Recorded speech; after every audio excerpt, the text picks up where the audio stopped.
The FIA is at it again, missing calls, DSQing drivers left and right. It's episode 124 of the NASFAL podcast.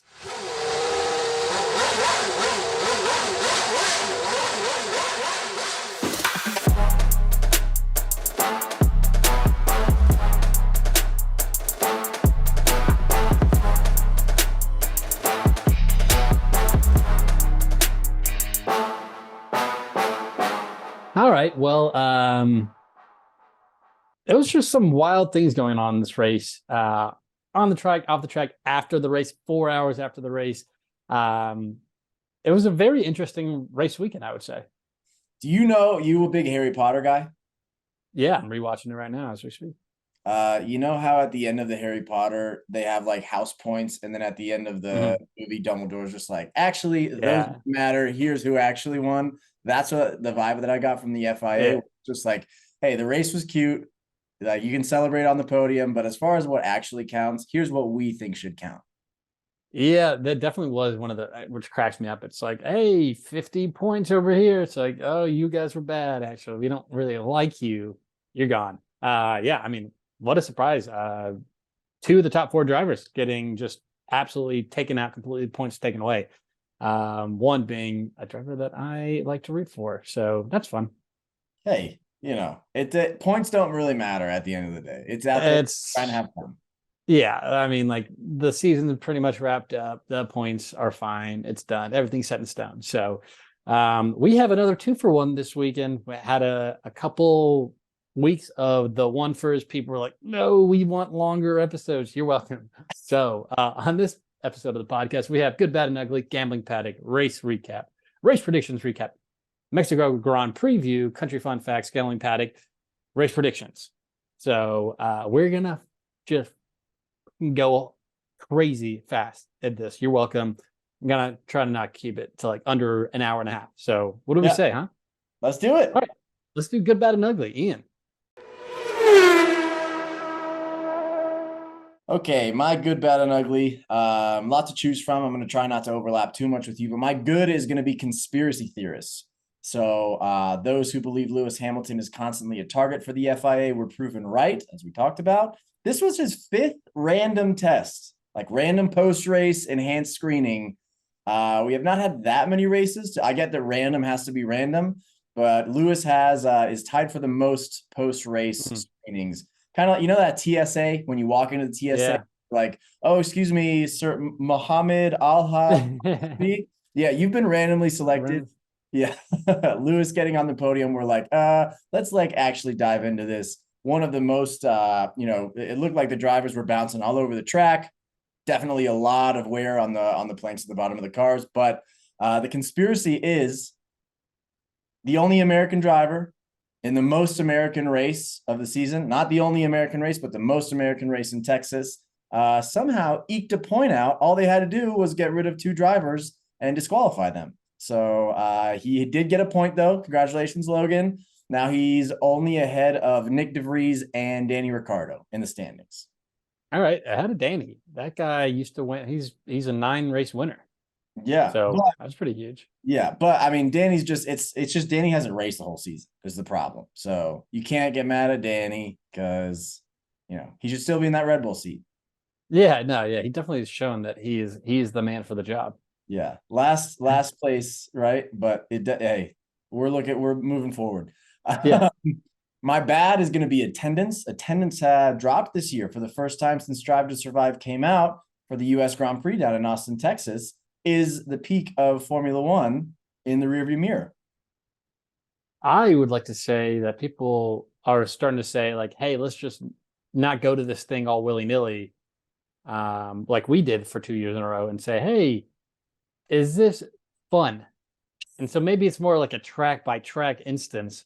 And they're like, hey, we got a lot of things to fix up before people are going to like keep coming. We want more people. So that's my say. I think we're still rising to the top. More and more people are going to watch, but going to the race, you got to make this a little easier for the folks. Yeah, I wholeheartedly agree. It would suck if the peak of F1 were in the rear view for anybody who like started a podcast about it, and dedicates a lot of time in their I future. mean, I think the strong and the best will survive. So that's good for us. Yeah. All the other ones are going to be like, oh no, we're losing traction. We're out. We're done. And we're like, no, no, dude, we're fine. We're going to take all theirs. Yeah. Take all their Yeah. lists. Exactly. Yeah. And then my ugly, it pains me, it hurts my heart, but Danny Ricciardo, his effective home race, we don't count Australia around these parts. Coming in last, I don't get how he's the favorite to be in that Red Bull car. There was I don't know if you saw this, there was a merch leak, like the Red Bull website had Red Bull Danny Ricciardo #3 hat for sale. So that started a lot of different rumors, but I kind of hope that he doesn't get that seat next to Max, because that would be like probably the meanest way for them to end his career. Just like, Yeah. hey, you struggled with Lando. Right now you're struggling with Yuki. Here's probably one of the best racers on the grid in the last like 30, several decades. So who knows? Yeah, I'm sure that like they just are like pressure makes diamond. We're gonna give you the most amount of pressure humanly possible, and if not, then you're done. Yeah. We'll And squeeze every dollar out of you on the way.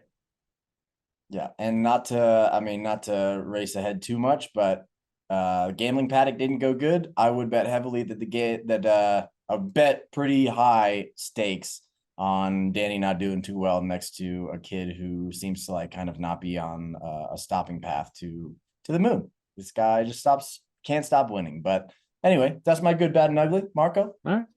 All right, my good is going to be that there are only 3 races left in the season. Not that I don't want to keep watching F1, but I'm looking at it. As a Ferrari fan, I think we are in a very comfortable position. We are 80 points ahead of McLaren, which is still very possible for them to make traction. This weekend was a little kind of whitewashed a little bit. I think we 24 to 23 points. That was huge. If we keep doing that, that's great. But the last 4 or 5 weeks has been probably 10 to 20 point, like them catching up. Still, 80 points is a lot for 3 races. And then on the other side, we're only 22 points behind Mercedes. So we would need to average about 7.5 points better than them in the next 3 races. Still kind of difficult for, especially as a Ferrari fan and knowing they're going to blunder up at one of these races. But being 22 points behind, 80 points ahead, if there was a lot more races, I could see this being a real problem. I'm feeling pretty good that I think we got 3rd place pretty set up. And I think like best case scenario, which is still attainable, 2nd place. So my good, 3 races left. Nice. My bad is going to be, I mean, you kind of alluded to it. The FIA, they've been getting some serious heat about multiple breaches. Specifically coming out like the past couple of days was Checo cutting into turn 6. Basically the entire race. Like there was multiple instances of him going way too far in by a big margin. He was going onto the dirt multiple times. A lot of the drivers were shocked that he kept doing it, and nothing happened, So it's that. It's the DSQing. It's just another. I think it'd been a good month before, like since we've had the FIA and our bad or ugly. They're always kind of lingering around. I feel like they were like, hey, we got to stop this. We got to get back in the news and let's fix it up. Which they did. They did a good job on. They did. Great job. I feel like Yeah. they're the people who, the celebrities that like, they're like every now and then they're like, oh, well, we got to date somebody big or date someone famous just to get back in the tabloids for that attention. I feel like every time the FIA is laying low for a while, they're like, hey, wouldn't it be cool if we fuck some shit up right now? Yeah, we got to show that we run this, huh?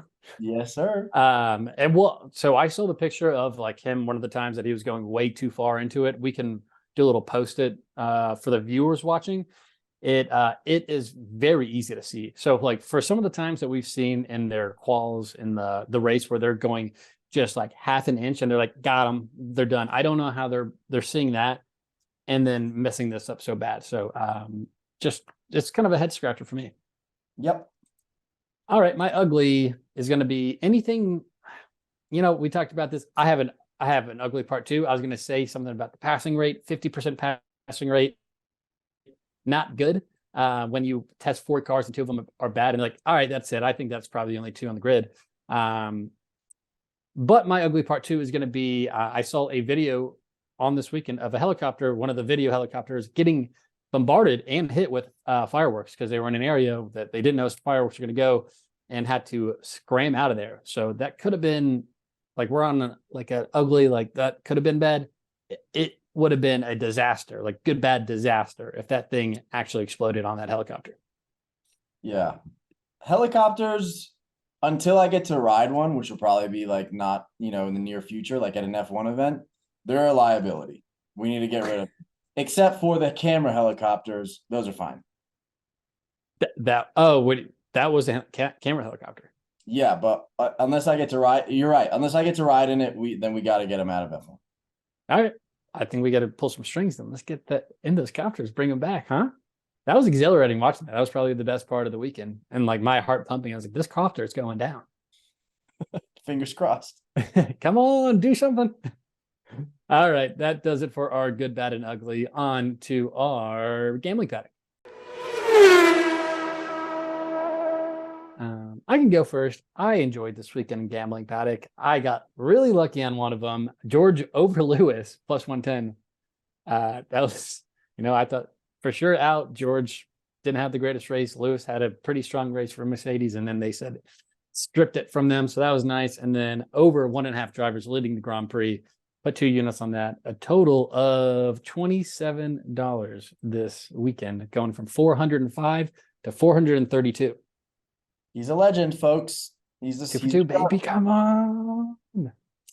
I fucked up everything. And not my fault, though. Not my fault. No, it wasn't. Would have got me. Danny over Valtteri, idiot, stupid. Danny is last place. Mercedes on and that was even money. So anybody versus Danny, I could have picked on the other way. Mercedes on the podium, that happened. So technically, Mercedes was on the podium. You gotta take that up with BetMGM. Yeah, dude, what the legally, I will sue. And then both McLaren drivers in the top 6. Oscar was out of the race. So I'm down $60, 358, back below the $300 mark. We got another race, baby. So let's keep gambling. You gotta you were going up, just a slight dip. You're gonna go back up. Yeah, just a slight $60 dip. Three 1-unit bets that didn't hit. Whatever, dude. It's fine. I've seen worse. All right, that was our fun gambling paddock. Going to our race recap of the U.S. Grand Prix. All right, race recap for Austin, Tejas. Before the race, sprint, kind of boring. First couple laps were exhilarating, and then everybody just kind of parked where they were, except for Carlos, who was on those mediums. He got passed a couple times, but basically, if you screenshot outside of Carlos, if you screenshotted like 4 laps in, that was the race order. We had a quote from our boy Max Verstappen, not liking the sprints. He was basically, the essence of his quote was like, I don't really like the sprint weekends because we already had the race on Saturday, like the sprint race. So like, who's going to be fast. It takes away the magic of the Formula One fan waking up on a Sunday, wondering who the fastest car is going to be. We don't have that with sprint race. I disagree. I feel like, and I mean, maybe this is just you and me, smart guys. No one else sees this problem. No, like we know it's like, okay, well, the only problem is we, as big brain Formula One folks, kind of know who's going to be at the front. But dude, we know you've been the fastest car and it hasn't even been close for the entire season. So, yeah. If that were the case, we would have just been like around race 5 and like, I think we got this wrapped up. All right, on to next year. Yeah. So the problem with who the fastest car is finding it out in the sprint. I'll say that. I'll give him. It's, if you know that, then it's not worth it. But stupid comment. It's like, dude, there's problems with sprint races. The main one is not knowing who the fastest car is going to be. Yeah, no, could not agree more. All right, moving on to the race on Sunday, starting with our our new fifth place team.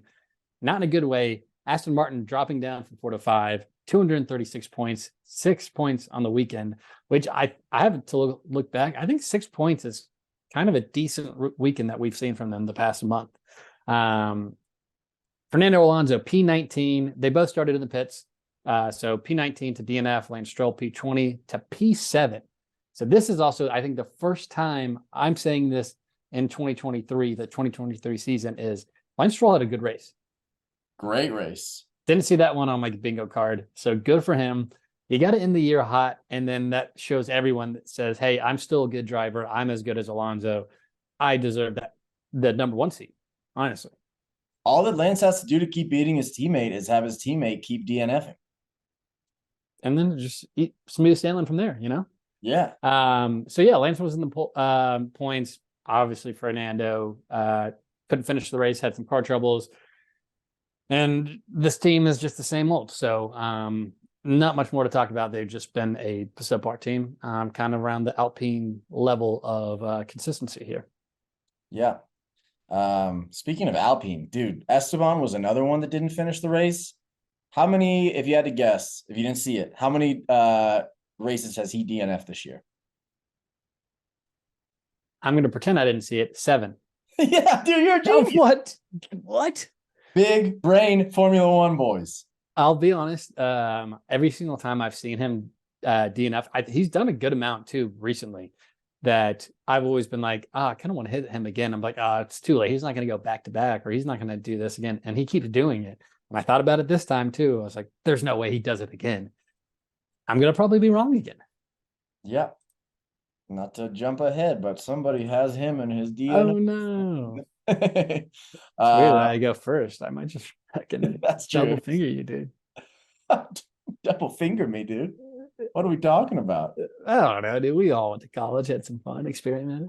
All right, McLaren, P4, 23 points on the weekend for a grand total of 242 points. Lando Norris, P2 to P2, asterisk.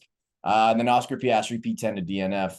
Officially passed Aston Martin into our P4. I would say where we deserve to be. Big thanks to Aston Martin from the McLaren fans for having the second half of the season so far that they've had. 80 points behind Ferrari, like you mentioned, seems unattainable. I've gone back and forth between being way too down on McLaren and way too up on McLaren. I think I've leveled out and said, I think we might get closer, but I don't think we'll catch Ferrari. So other than that, Lando looked like he was in contention to possibly have his first Formula One win. He was holding Max off. Max was on, medium tires. Lando was on hard, and Max still couldn't seem to get around him. So that was exciting. But overall, just another good, consistent from the boys, even with the DNF, 23 points from the weekend, nothing to be upset about. And yeah, now the only thing that's left to do is go chase down the Ferrari. Good luck. Bitch. Yeah. Huh? Get out of here. All right. Speaking of Ferrari, 322 points, 24 points on the weekend. Carlos Sainz, P4 to P3. Charles Leclerc, P1, pole to DSQ. So it would have been Charles' first podium since July back in Belgium, which has been quite a minute. Carlos has now had 4 podium finishes that he hasn't been on the podium for. So basically, I'm out, something happens to the drivers in front of him, and he just kind of slides in. So he's just kind of just on the brink, and he's fingers crossed. So he's always kind of that lucky guy that happens on these races that comes onto the podium, which is great. It's not his fault that these drivers are breaking the rules, right? Yeah. He's taking advantage of that. What a smart driver. But it was just overall frustrating. Again, I think some strategy frustration as a Ferrari fan. A side clip, I think this was on Friday or Saturday, where our boy Javi talking, my favorite guy on the team. Can't wait to keep him next year after the last 3 years. But him talking to Charles being like, all right, lap time deleted, pause, Max Verstappen. And he's like, Jesus Christ, dude. Start with Max's lap time deleted, not mine. I'm in the middle of driving. So that was fun. But the actual frustration was Charles and them in pole trying the one stopper. And then after a little bit, I think people started to see, hey, one stopper is not the move. We're going to need a 2-stopper. And Ferrari was the one team that was like, I don't care. We're going to do the one stopper. We said we're going to do the one stopper. We're not liars.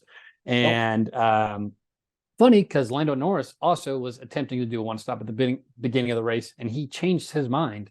The team said, hey, not a good idea. Let's do a 2-stop. And it worked out pretty well for him. Podium. And so, yeah, it was just a frustrating thing to see this very sad the last 5-6 laps of him just being substantially slower than drivers around him. Yeah. Yeah. The Xavi stuff is just hilarious. There's no funnier way to do what he did. Should be like lap time deleted. But not for you. Party. All right. P2 team Mercedes, 18 points on the weekend, thanks to Lewis getting all of his points taken away for the race. 344 points total on the season. Lewis Hamilton P3 to disqualification. George Russell P5 to a P5. He did lose some places, right? Lost 2 places, should have been P7, but they're going to give him the P5 thanks to the DSQs. The main takeaway for me for this one was just that their car is fast if Lewis is driving it. George did not look fast. He was going backward. He got bailed out like from the statistics standpoint. Looks like an okay race from him, but he just didn't seem like he had it together. Lewis felt like he was flying, and then George just didn't seem like it was his race. But in my opinion, they don't have too much to worry about. Like, as long as they like this was, if you don't take into account the disqualifications, I know Charles got points taken away too, but Lewis being in that, on the podium, I think like their car is still the second fastest car on the grid, and that's how it should end up. But who knows? Ferrari boys got a lot of stuff in their pockets. Not always good stuff, but sometimes it can be. Breaks sometimes, slowing them down. Yeah. All right, moving on to our P1 Red Bull. 49 points on the weekend, 706 points on the season. Max Verstappen, P6. Like you said, kind of a surprise that we I think over the past 6 weeks, it hasn't been the fully assumed P1, like the Triple Crown on the weekend that he has typically.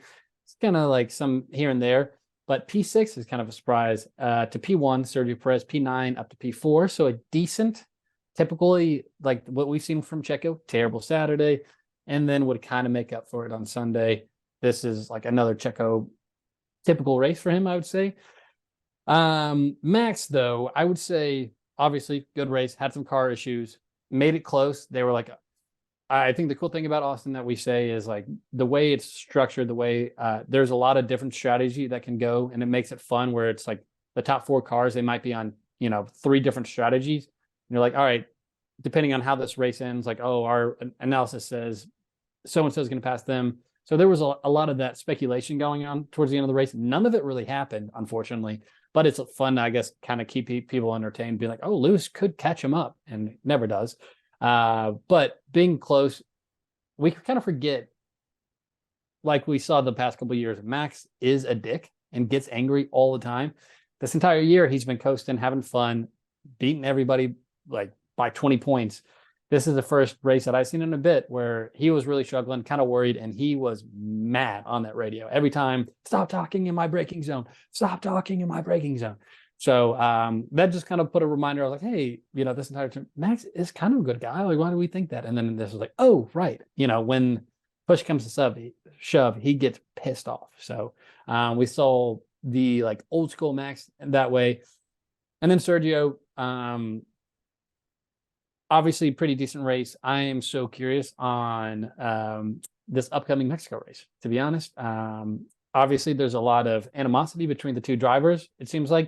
Sounds like that Max is going to need security guards during his weekend in Mexico, which is kind of a tough look for the Red Bull boys. Yeah, dude. I mean, if anybody should be getting security guards, maybe let's throw some to Helmut Marko. Yeah, a little bit. Yeah. The racism. Yeah, the whole racist thing, kind of you would need security guards. He just made fun of your entire people. Yeah. Saying that you guys are lazy. Lazy and just not mentally like all there, I think, pretty much, right? He's just like, well, yeah, he's we have like cerebral drivers like Verstappen and Vettel, but these Mexicans over here, it's like, yeah, man, you might want to call in some backup from Mexico. Yeah, you wait till you say that till after the race.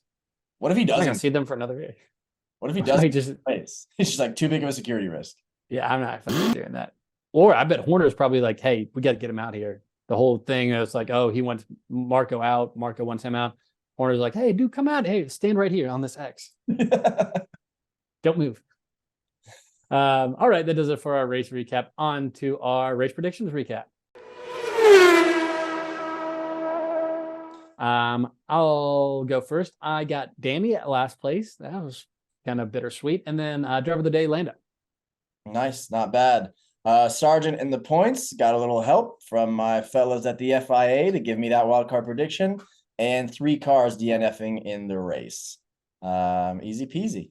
So as we stand now, Marco's still ahead of me, 12 points. So we said 3 races left. So I just got to beat you by 4 predictions every race to tie you. Tie. And then one of those, little tip of the cap, 5, you win. Nice. Easy. All right. I got yeah, it's gonna be easy. Okay. On to our Mexico Grand Preview presented by Ian. The Autodromo Hermanos Rodriguez, named after 2 brothers, big in racing down in our neighbors to the south. That's where this race is going to take place. We raced in the 80s. We raced again in the late 2010s. And then now we're racing again 2021, 2022, 2023. This circuit is pretty short, 4.3 kilometers. 3 DRS zones here, so we should see a good amount of action. I think overall, like the coolest part of this track is where they go between the stands. Like the stands are kind of open up for the track to go through. You'll see that a lot in the TV broadcast. This has like a bit of a like a parabolica similar to Monza, except for this one is angled. So drivers are going to be able to take that at more speed just due to the downforce. Overall, I think people like this race, not just for the track, but Mexican fans in anything are just fun, and they're awesome. Like fans is short for fanatic. They are awesome fans because they are very fanatical. It's also Halloween weekend. It's not like a major holiday down there, but I think they know about it. And so there's going to be some good folks dressing up. And even if it weren't, you're going to see the sombreros, you're going to see all kinds of Mexican flags everywhere. So yeah, overall, like this is, high altitude track. So it's about a little less than 1.25 miles above sea level. So this, they're going to hear you will hear a lot about like air, the thinness of the air. How does that, go as far as like dirty air is concerned? What about downforce? It's always going to be a nice little monkey wrench in there. But yeah, weather for the weekend, high 70s and sunny all weekend. So weather's not going to play a part in Ciudad de Mexico, Mexico City, Mexico. Overall, I think it's just going to come down to who has the best car rather than working with the elements or who has the best car in the elements. And I think we've seen that play out a couple times. So congratulations, Red Bull, for the win. Maybe 1-2, get our boy Checo the home course, He better. He is a little bit. All right, great Grand Preview, our country fun facts of Mexico. I will go. I did 4 as a backup. So I'll play 3. And then if you need one, I'll throw a bone your way. You're a good guy. All right. Similar to Venice, Mexico City is slowly sinking at about 10 inches a year. I don't know about you, but 10 inches is massive, right? It's the biggest thing I've ever heard. Mexico as a country, you said? Mexico City. Sorry. Oh, yes. Well, dude, they're high enough. They're high enough anyway. They're a mile above sea level. I said, unlike Venice, they have plenty of time before this becomes an issue. Yeah, dude. But it's been sinking so much that it actually dropped from being the 7th highest city in the world to 8th. That's actually making some moves. Yeah, I mean, hey, go down the list. Yeah. Well, is there anything we can do to fix that? I don't know. I feel like you could put a bunch of car pumps or something under the city, let that go and elevate it up, something like that. We could try. There's only one way. It's not going to hurt it, right? All right. My next one is going to be, there are women-only subway cars that kind of help create a safer environment. I feel like a lot of other countries should do this. The only thing is when they get off, there's like a bunch of dozens of men waiting to get them. That part's not true. They've solved half the problem. They're safe on the subway cars, but once they get off, they know that those are the women cars. It's a problem. The doors open. They're like, right. Oh God, it's not. That second part wasn't maybe entirely accurate, but there could be. I didn't look too deep into that one. All right. And then the last one I have meteorite that wiped out the dinosaurs actually struck Mexico. So thanks a lot, Mexico. Ruined having like a little Tyrannosaurus Rex pet in my backyard. Yeah, you know how they like took pigs and then just like didn't feed them, so they shrunk down and like, oh, this is a mini pig. We could do that with a T-Rex. Oh my God, dude, a little guy running around like that. That's adorable. Size of a cat, dude. You cuddle up with it. It's like biting Okay. you, but it doesn't hurt. You're like, ah, you're a rascal. You little guy. You like, yeah, you shave the teeth so that the bite doesn't hurt that bad too. Nice. It's just like little Yeah. gums picking you up in the morning. It's like, oh, it's Yeah. Oh, a good morning. It's like when they like the pugs, they broke their nose so many so it got flat like that. Did they do that with bugs? Yeah, dude. They kept breaking their nose and make it flat. And then it just like became genetics. Ham. Yeah. Messed up. Thanks a lot, Mexico. Those are my good, bad, and ugly. All right. Well, luckily we don't have any overlap. Whoa. I know. Mexico is the land of the volcanoes. 3,000 volcanoes in Mexico, which seems that seems like too many volcanoes. How many active? That's a good question. Yeah, I think Let's I follow up for next year. I read volcanoes and I was like, that's All active. They're Yeah. going all the time. The Dude. current. It's a problem. There's so much lava shooting out that Mexico's sinking. So, Yeah, there's the lava weighting it down. also, magic mushrooms came from Mexico. Also, birth control. So one thing that makes you really like kind of feel at one with life, and one thing that completely takes it away. All right. The balance. There's got to have balance. Yeah. And then my last one. Do you know about the chupacabra? Yeah. Yeah, chupacabra, mythical creature, been the subject of many different legends and conspiracy theories. Name chupacabra translates into goat sucker, so I thought that'd be fun to bring up since that was your nickname in college. Derived from the creature's supposed habitat or habit of like attacking and sucking the blood out of livestock, especially like chickens and goats. So you and chupacabra, handshake me. Go sucking. Is there like picture evidence of what this guy kind of looks like? Does it kind of look like Bigfoot? No, so there's a lot. So here's where you kind of poke. He's all over the board. Yeah, it looks like a lot of different things. Like there's like a deformed, some animal that doesn't look like the rest of the animals that animal, and they're like, oh my god, dude, it's chupacabra. That's the one. That's the rumors are true. We found it, but yeah, I didn't expect my control to come from Mexico though. Yeah, yeah. I mean, I feel like they've had their own type of birth control, but not pill form. So yeah, I guess they had to like kind of think outside the box. So good for them. My other one was going to be Mexico City didn't become the capital until 2016. I was like, it's like 7 years ago. What changed? changed? A stone's throw away. Yeah, I don't know. Interesting. So yeah, I thought that was always the case based off of my knowledge in history class. I'm gonna do some quick research on the pod. We can vamp for a second. Oh, strategically and politically important. That's a blanket answer for why you have a capital city. You can say that for anything. Yeah, I guess. But anyway, all right. Hey, that was fun facts. Those facts. Those are good. Those are good. I enjoyed those. All right. Gambling paddock for Mexico. All right. My number one. I'm changing it up. I'm gonna go crazy on this one, huh? Lando in the top 3 plus 160 half a unit. I gotta reverse jinx this, huh? Every time I do top 3 Lando, he's not top 3. He's in the top 3. If I do not in top 3, he's not gonna get in the top 3. We gotta work on him. I gotta make sure Ferrari. I gotta make sure Ferrari gets that top 3. I might go Lando DNF. Bastard. Wow. Wow. Charles in the top 3 also plus 400 half a unit. That was kind of surprising. And then winning margin between 0, which is tough, 0 and 5.99 seconds plus 175 half a unit. I like that a lot. Yeah, those ones are fun because you at least have something to root for when Max is like far and away in first place. Yes, like someone crash, please. Yeah.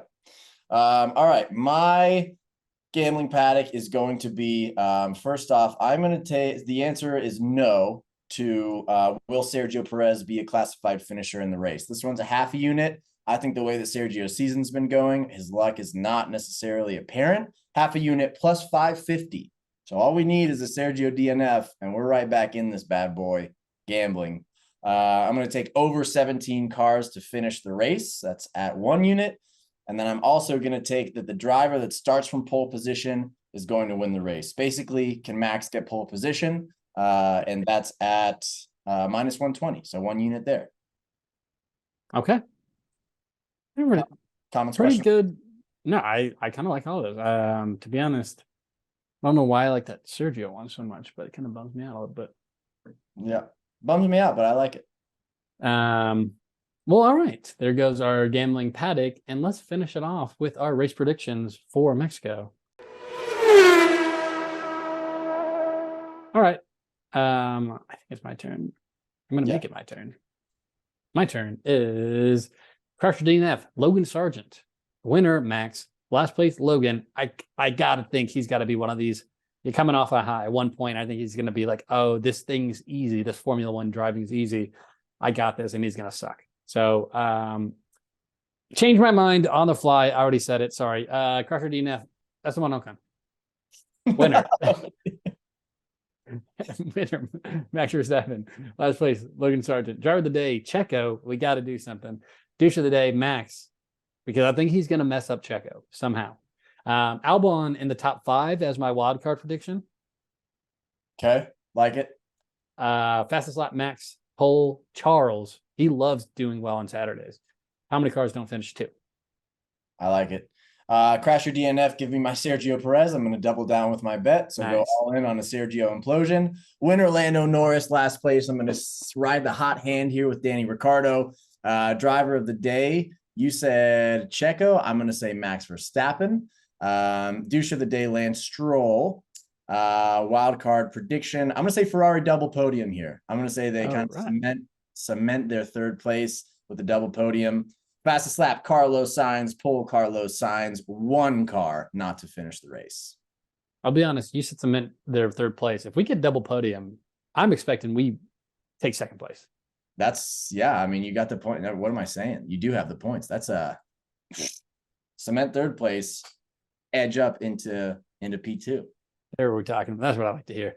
All right. Well, that does it for our entire episode. I thought we did pretty good on timing, so you're welcome.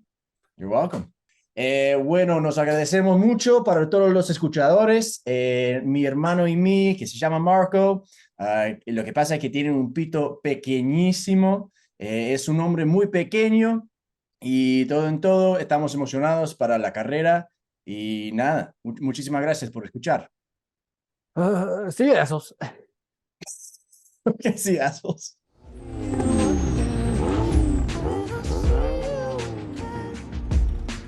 Hey, thought you could leave without saying goodbye.